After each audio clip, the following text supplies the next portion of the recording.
સુરત ડભોલી ગામ સ્થિત કિરણ ક્લાસીસ બિલ્ડિંગમાં બિલ્ડરની બેદરકારી સામે રહીશોમાં ભારે રોષ જોવા મળી રહ્યો છે. પાણીના ડ્રેનેજ જેવી મૂળભૂત સુવિધાઓના અભાવને સ્થાનિકોએ ત્રાહિમામ પોકારી ઉઠ્યા છે.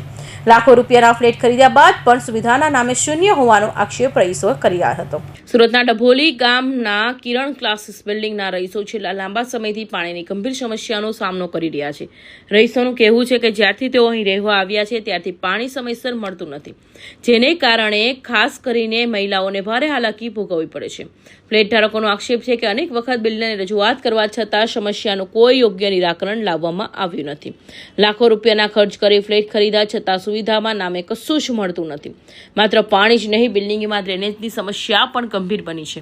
ગટરના પાણી કમ્પાઉન્ડમાં ફરી વળતા રહીશોમાં રોષ ફાટી નીકળ્યો છે. ધર્મેશ કુમાર ભુંગળિયા, હું કિરણ ક્લાસીસ 3માં રહું છું. આ અમારા બિલ્ડર અમે આ પોઝિશન લગભગ 2 વર્ષથી લીધેલું છે, પણ તેમ છતાં આજ સુધી અમને પાર્કિંગ સોંપેલ નથી. કારણ કે અમે એ લોકો પાસે પાર્કિંગ માગીએ છીએ તો પાર્કિંગના નાના પાર્કિંગ બનાવીને એમ કહે છે કે આ તમારું પાર્કિંગ, જેમાં ગાડી પણ પાર્ક થઈ શકતી નથી.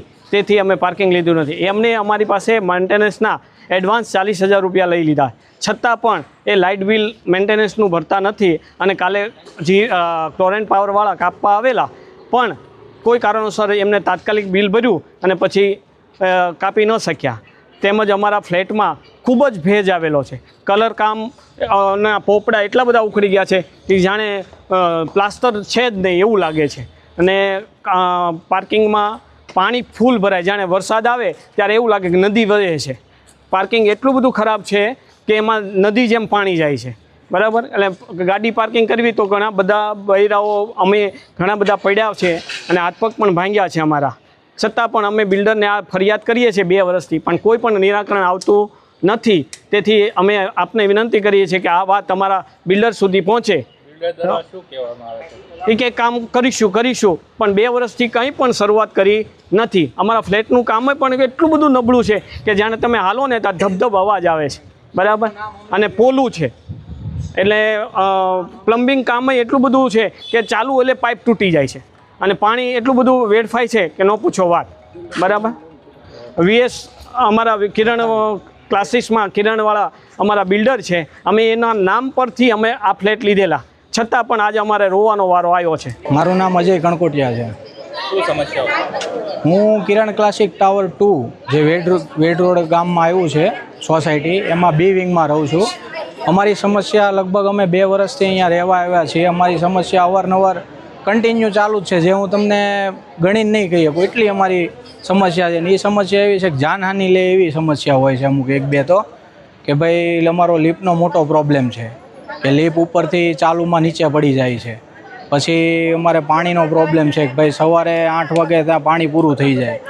SMCનું પાણી કન્ટિન્યુ આવે છે, પણ ઉપરનું જે એની જે સિસ્ટમ હોય અમને પાણી જે નાવા ધોવાનું છે એ મળતું નથી.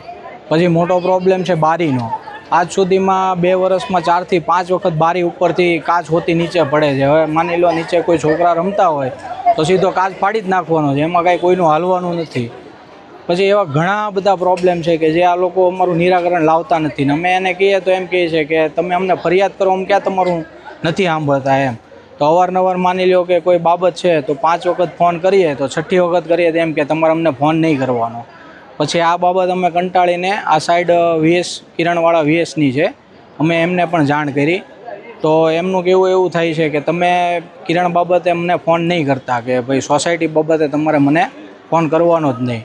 અને પછી મેં તોય અમુક એવી જે બાબત હતી કાચની લીપની એ બધી એમને PA દ્વારા મેં એમને જાણ કરાવરાવી. તો એમને PA દ્વારા મને એવો મેસેજ આપવામાં આવ્યો કે ભાઈ તમે જો આ ખોટા મેસેજ મને મોકલશો તો હું તમને બદનામ કરીશ.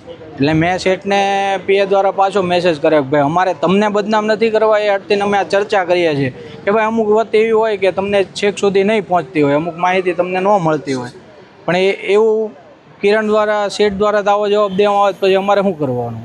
અમે કંટાળીને આ 2 વર્ષે પછી અમારે આ મીડિયાવાળું કે જે કાંઈ પગલું લેવાનું થયું અત્યારે અમારે પરાણે લેવાનું થયું છે. અમને એમ હતું કે ભાઈ કિરણ શેઠનું નામ રેડી છે, બધાએ કિરણવાળા શેઠનું નામ સાંભળીને ફ્લેટ લીધા હતા. અને જ્યારે ફ્લેટ લીધા ત્યારે અમને એમ કહેવામાં આવ્યું હતું કે ભાઈ તમે ફર્નિચરનું કામ ચાલુ કર્યા પહેલાં જુઓ, તમને કંઈ પ્રોબ્લેમ લાગે તો ઓન ધ સ્પોટ કરી દેવામાં આવશે, કેમ કે અમે 1 રૂપિયો ઓછો લેતા નથી. તમે ચાહે VSની ઓળખાણ કઢાવો, ગમે એની ઓળખાણ કઢાવો. ત્યારબાદ ફ્લેટ હોલ્ડરોએ પોતાની ફરિયાદ હોતન કરી કે ભાઈ અમારા ફ્લેટમાં આ પ્રોબ્લેમ છે, તો ત્યારે જે તે ટાઈમે કીધું કે આ થઈ જાય. પછી બધાએ ફર્નિચરના કામ કરી નાખ્યા. હવે અમને ચોખ્ખું ના પડે છે કે ભાઈ તમારથી થાય કરી લો, તમને કાંઈ કરી દેવામાં નહીં આવે. અનેક રજૂઆત હોવા છતાં બિલ્ડર દ્વારા કોઈ કાર્યવાહી કરવામાં ન આવતા રહીશો પોતાના છેતરાયા હોવાની લાગણી વ્યક્ત કરી રહ્યા છે. રહીશોનો આરોપ છે કે ફ્લેટ વેચી પૈસા વસૂલ્યા બાદ બિલ્ડરોએ જવાબદારીમાંથી હાથ ચાળી લીધા છે. હવે સ્થાનિક તંત્ર પાસે તાત્કાલિક હસ્તક્ષેપ કરી સમસ્યાનું કાયમી નિરાકરણ લાવવાની માંગ કરી રહ્યા છે. Bureau report, Hind TV news, Surat.